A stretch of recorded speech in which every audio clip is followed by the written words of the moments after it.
அதன் நியூஸ் நேயர்களுக்கு வணக்கம். நான் கவிபாரதி. இனி தேசிய மற்றும் மாநில அளவில் நடந்த பல்வேறு நிகழ்வுகளை விரைவு செய்திகளாக பார்க்கலாம்.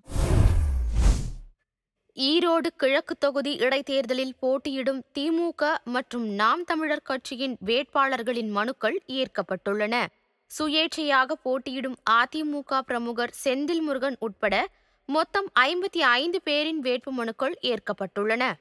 அடுத்த மாதம் 5ஆம் தேதி இடைத்தேர்தல் நடைபெறும் நிலையில் நாளை வேட்புமனுக்களை திரும்ப பெற்றுக் கொள்ளலாம். மாலையில் இறுதி வேட்பாளர் பட்டியல் சின்னத்துடன் வெளியிடப்பட உள்ளது. தேர்தலில் பதிவாகும் வாக்குகள் அடுத்த மாதம் 8ஆம் தேதி எண்ணப்படும். பொங்கலுக்கு வழங்கிய பரிசு தொகுப்பை புறக்கணித்தது போல் 2026இல் நடைபெறும் சட்டப்பேரவைத் தேர்தலில் திமுகவையும் தமிழக மக்கள் புறக்கணிப்பார்கள் என தேமுதிக பொதுச் செயலாளர் பிரேமலதா விஜயகாந்த் தெரிவித்துள்ளார். இதுகுறித்து அவர் வெளியிட்டுள்ள அறிக்கையில், பொங்கல் பரிசு தொகுப்பை இந்த ஆண்டு 33 லட்சம் பேர் புறக்கணித்துள்ளனர் என குறிப்பிட்டுள்ளார். கொடுத்த அரிசியும் சர்க்கரையும் எடை குறைவாக வழங்கப்பட்டதாகவும், திமுக அரசு ரொக்கப்பணம் கொடுக்காததாலும் பொங்கல் பரிசு தொகுப்பை மக்கள் புறக்கணித்து இருக்கிறார்கள் என்று தெரிவித்துள்ளார். 2026இல் திமுக ஆட்சியையும் மக்கள் புறக்கணிப்பார்கள் என அவர் கூறியுள்ளார். ஒரே நாடு ஒரே தேர்தல் சட்டம் கொண்டுவரப்பட்டால் நாடு முழுமைக்கும் தற்போது ஆகும் தேர்தல் செலவை விட 3 மடங்கு கூடுதலாக செலவு பிடிக்கும் என முன்னாள் தலைமை தேர்தல் ஆணையர் குரேஷி தெரிவித்துள்ளார். திமுக சட்டத்துறையின் மாநில மாநாட்டில் பேசிய அவர், ஒரே நாடு ஒரே தேர்தல் அடிப்படையில் தேர்தல் நடத்தப்பட்டால் 1 கோடி மின்னணு வாக்குப்பதிவு இயந்திரங்களின் தொகுப்பு தேவைப்படும் என்றும், ஒரு வாக்குப்பதிவு இயந்திரத்தின் விலை 35,000 ரூபாயாக உள்ளது என்றும் தெரிவித்தார். மேலும் ஒரே நாடு ஒரே தேர்தல் நடைமுறைப்படுத்தப்பட்டால் தேர்தல் நடத்தை விதிகளை அமல்படுத்துவதிலும் பல சிக்கல் ஏற்படும் என குரோஷி பேசினார். காஞ்சிபுரம் மாவட்டம் பரந்தூரில் விமான நிலையம் அமைப்பதற்கு எதிர்ப்பு தெரிவித்து போராடும் மக்களை சந்திக்க தவேக கட்சியின் தலைவரும் நடிகருமான விஜய் திட்டமிட்டுள்ளார். போராட்ட குழுவினரை சந்திக்க அவர் அனுமதி கேட்ட நிலையில் காஞ்சிபுரம் மாவட்ட நிர்வாகம் விஜய் கட்சியின் கோரிக்கையை ஏற்றுள்ளது. பல்வேறு கட்டுப்பாடுகளுடன் மாவட்ட காவல்துறை விஜய்க்கு அனுமதி வழங்கியுள்ளது. அதன்படி வரும் 20ஆம் தேதி பரந்தூர் விமான நிலைய எதிர்ப்பு குழுவினரை நடிகர் விஜய் சந்திக்க உள்ளார்.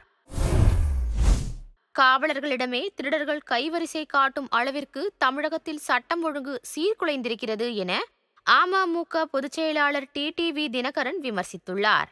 இதுகுறித்து அவர் வெளியிட்டுள்ள எக்ஸ் தள பதிவில், பெண் காவலர் ஒருவர் தாம்பரம் முடிச்சூர் சாலையில் உள்ள தனது இல்லத்திற்கு சென்று கொண்டிருந்த போது இருசக்கர வாகனத்தில் வந்த இருவர் அவரின் செயினை பறித்துவிட்டு தப்பியோடியிருப்பதாக செய்திகள் வெளியாகியுள்ளதாக குறிப்பிட்டுள்ளார். காவல்துறையை தனது கட்டுப்பாட்டில் வைத்திருக்கும் முதலமைச்சர் ஸ்டாலின் இனியாவது கண் விழித்து இதுபோன்ற குற்றச்சம்பவங்கள் நடைபெறாத வகையில் நடவடிக்கைகளை துரிதப்படுத்த வேண்டும் என டிடிவி தினகரன் வலியுறுத்தியுள்ளார். ஹிந்துத்துவ அரசியலை வீழ்த்த வேண்டும் என நினைத்தால் நடிகர் விஜய் இந்தியா கூட்டணிக்கு வர வேண்டும் என தமிழக காங்கிரஸ் கமிட்டி தலைவர் செல்வ பெருந்தகை தெரிவித்துள்ளார். சென்னையில் செய்தியாளர்களிடம் பேசிய அவர், விஜய் தனது மாநாட்டில் மதவாத சக்திகளுக்கு எதிராக செயல்படுவோம் என்று கூறியதை சுட்டிக்காட்டினார். எதை வேண்டுமானாலும் ஒழித்துவிடலாம், ஓரங்கட்டிவிடலாம். ஆனால் இந்துத்துவாத சக்திகளை, மதவாத சக்திகளை ஓரங்கட்ட இந்தியா கூட்டணிக்கு விஜய் வருவதே அவருக்கும் அவருடைய இயக்கத்திற்கும் நல்லது என செல்வ பெருந்தகை தெரிவித்தார். டெல்லி சட்டப்பேரவைத் தேர்தலில் போட்டியிட 1400 பேர் வேட்புமனு தாக்கல் செய்துள்ள நிலையில் வரும் 20ஆம் தேதி இறுதி வேட்பாளர் பட்டியல் வெளியிடப்பட உள்ளது. டெல்லியில் வரும் பிப்ரவரி 5ஆம் தேதி ஒரே கட்டமாக வாக்குப்பதிவு நடைபெறுகிறது. பிப்ரவரி 8ஆம் தேதி தேர்தல் முடிவுகள் அறிவிக்கப்படும். மொத்தமுள்ள 70 சட்டமன்ற தொகுதிகளுக்கு வேட்புமனு தாக்கல் ஏற்கனவே முடிந்துவிட்ட நிலையில் நேற்று மனுக்கள் மீதான பரிசீலனை நடைபெற்றது. வரும் 20ஆம் தேதி வேட்புமனுக்கள் திரும்ப பெறுவதற்கான கடைசி நாளாகும். தமிழகத்தில் பொங்கல் திருநாளையொட்டி 725 கோடி ரூபாய்க்கு மது விற்பனை செய்ததுதான் திராவிட மாடல் அரசின் சாதனை என பாமக தலைவர் அன்புமணி விமர்சித்துள்ளார்.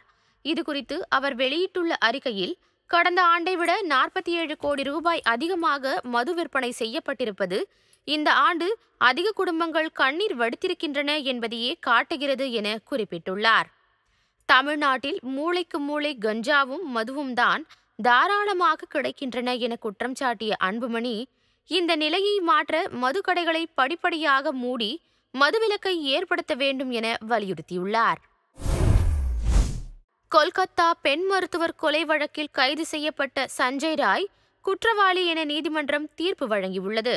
கடந்த ஆண்டு ஆகஸ்ட் மாதம் கொல்கத்தா ஆர்ஜி கர் மருத்துவமனையில் பெண் மருத்துவர் ஒருவர் பாலியல் வன்கொடுமைக்கு உட்படுத்தப்பட்டு கொல்லப்பட்டார். நாடு முழுவதும் பெரும் பரபரப்பை ஏற்படுத்திய இந்த சம்பவத்தை கண்டித்து பயிற்சி மருத்துவர்கள் வேலைநிறுத்த போராட்டத்தில் ஈடுபட்டனர். இந்த வழக்கின் விசாரணையை சிபிஐயிடம் மேற்குவங்க மாநில உயர்நீதிமன்றம் ஒப்படைத்தது. வழக்கு தொடர்பாக சியல்டா மாவட்ட கூடுதல் மற்றும் அமர்வு நீதிமன்றத்தில் 50 சாட்சிகள் விசாரிக்கப்பட்ட நிலையில் தற்போது தீர்ப்பு வழங்கப்பட்டுள்ளது. தைப்பொங்கல் திருவிழாவை முன்னிட்டு புதுக்கோட்டை மாவட்டம் கீரனூர் அருகே உள்ள மண்டையூரில் நடைபெற்ற ஜல்லிக்கட்டு போட்டியில் 700 காளைகள் களமிறக்கப்பட்டன. வாடிவாசல் வழியாக சீறி பாய்ந்த காளைகளை 250 மாடுபிடி வீரர்கள் போட்டி போட்டு வீரத்துடன் அடக்கி பரிசுகளை அள்ளிச் சென்றனர். வெற்றி பெற்ற காளையின் உரிமையாளர்களுக்கு கட்டில், mixie, cycle, LED TV, cooker, அண்டா, நாற்காலி உள்ளிட்ட பரிசு பொருட்கள் வழங்கப்பட்டன. மதுரை அலங்காநல்லூர் ஜல்லிக்கட்டு போட்டியில் வெற்றி பெற்ற காளைகளுக்கு சொந்த ஊரான சேலம் அயோத்திப்பட்டினத்தில் ஊர் மக்கள் திரண்டு வந்து வரவேற்பு அளித்தனர். ஜல்லிக்கட்டில் யாராலும் அடக்க முடியாத காளையாக வெற்றி பெற்ற பாகுபலி காளைக்கு டிராக்டர் பரிசாக வழங்கப்பட்டது. இந்த காளையும் அதன் உரிமையாளருமான மோகன் என்பவரும் பரிசு பொருட்களுடன் ஊர் திரும்பிய போது அவரது நண்பர்கள், உற்றார் உறவினர்கள் என 500க்கும் மேற்பட்டோர் திரண்டு வந்து வரவேற்றனர். காளைக்கும் அதன் உரிமையாளருக்கும் மாலை போட்டு மகிழ்ந்தனர். பட்டாசு வெடித்தும் தாரை தப்பட்டை முழங்கவும் வரவேற்பு கொடுக்கப்பட்டது. கரூரில் மாற்றுத்திறனாளிகளுக்கான பொங்கல் விளையாட்டுப் போட்டிகளில் ஆர்வத்துடன் கலந்து கொண்டு வெற்றி பெற்றவர்களுக்கு பல்வேறு பரிசுகள் வழங்கப்பட்டன. மாவட்ட ஆட்சியர் அலுவலகம் எதிரில் மகாகவி மாற்றுத்திறனாளிகள் சமூக நல அறக்கட்டளை மற்றும் மாற்றுத்திறனாளிகளின் சமூக நீதி இயக்கம் இணைந்து நடத்திய பொங்கல் விழாவில் பாட்டிலில் நீர் நிரப்புதல், பொரி சாப்பிடும் போட்டி, பெரிய அளவிலான பலூன் ஊதுதல், மியூசிக் பால், நடை போட்டி, 3 சக்கர வாகனத்தை மெதுவாக இயக்குவது உள்ளிட்ட பல்வேறு போட்டிகள் நடத்தப்பட்டன. இதில் வெற்றி பெற்ற நபர்களுக்கு பரிசு பொருட்கள் வழங்கப்பட்டு அனைவருக்கும் பொங்கல் வாழ்த்து தெரிவிக்கப்பட்டது. விழுப்புரம் மாவட்டம் செஞ்சி அருகே அடிபட்டு உயிருக்கு போராடி கொண்டிருந்த ஒரு குரங்கிற்கு அங்குள்ள மக்கள் உணவு, தண்ணீர் கொடுத்து காப்பாற்றினார்கள். மிகவும் நோய்வாய்ப்பட்ட நிலையில் காணப்பட்ட குரங்கிற்கு பொதுமக்கள் தண்ணீர், பிஸ்கெட், பழம் ஆகியவற்றை வழங்கினார்கள். அவற்றை ஆர்வமோடு வாங்கிய குரங்கு வேகமாக சாப்பிட்டு பசியாறியது. அக்குரங்கின் உடம்பில் காயங்கள் இருந்ததால் அதன் மீது மஞ்சள் தூவி பொதுமக்கள் அதற்கு நிவாரணம் அளித்தனர். அதன் பிறகு வனத்துறை ஊழியர்கள் வரவழைக்கப்பட்டு அவர்களிடம் குரங்கு ஒப்படைக்கப்பட்டது. தைப்பொங்கலை முன்னிட்டு திருச்சி மாவட்டம் நாவலூர் குட்டப்பட்டு கிராமத்தில் நடைபெற்ற ஜல்லிக்கட்டு போட்டியில் சுற்றுவட்டார பகுதிகளில் இருந்து அழைத்து வரப்பட்ட 600 காளைகள் வாடிவாசலில் ஒன்றன் பின் ஒன்றாக அவிழ்த்து விடப்பட்டன.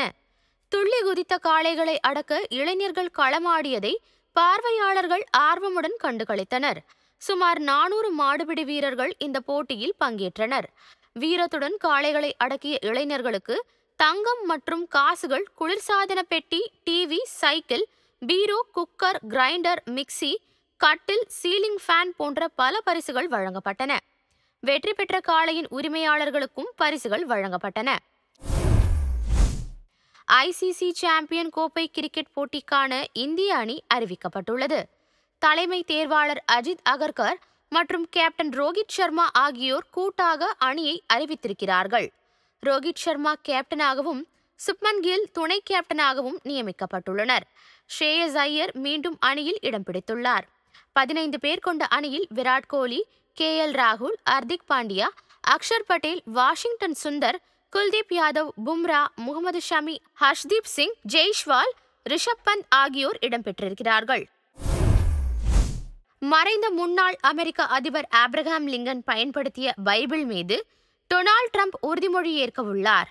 அமெரிக்காவின் 47வது அதிபராக வரும் 20ஆம் தேதி ட்ரம்ப் பதவியேற்க உள்ளார். இதற்கான ஏற்பாடுகள் தீவிரமாக நடைபெற்று வருகின்றன. பதவியேற்பு விழாவில் ட்ரம்ப் மறைந்த தனது தாய் தனக்கு கொடுத்த பைபிள் மற்றும் மறைந்த முன்னாள் அமெரிக்க அதிபர் ஆப்ரஹாம் லிங்கன் பயன்படுத்திய பைபிள் ஆகியவற்றின் மீது உறுதிமொழி எடுக்க உள்ளார் என தெரிவிக்கப்பட்டுள்ளது. கடந்த 2017ஆம் ஆண்டு அதிபராக பதவியேற்ற போதும் லிங்கனின் பைபிளை வைத்து ட்ரம்ப் பதவியேற்றார் என்பது குறிப்பிடத்தக்கது.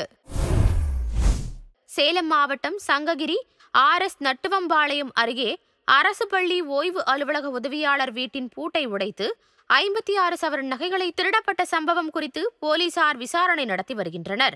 சுப்புகவுண்டர் நகர் என்ற பகுதியைச் சேர்ந்த சுப்பிரமணி என்பவர் தனது விவசாய தோட்டத்திற்கு சென்றுவிட்டு வீடு திரும்பிய போது வீட்டின் பூட்டுகள் உடைக்கப்பட்டு பீரோவில் இருந்த 56 பவுன் தங்க நகைகள் மற்றும் 25,000 ரூபாய் பணத்தை மர்ம நபர்கள் கொள்ளையடித்து சென்றது தெரிய வந்தது.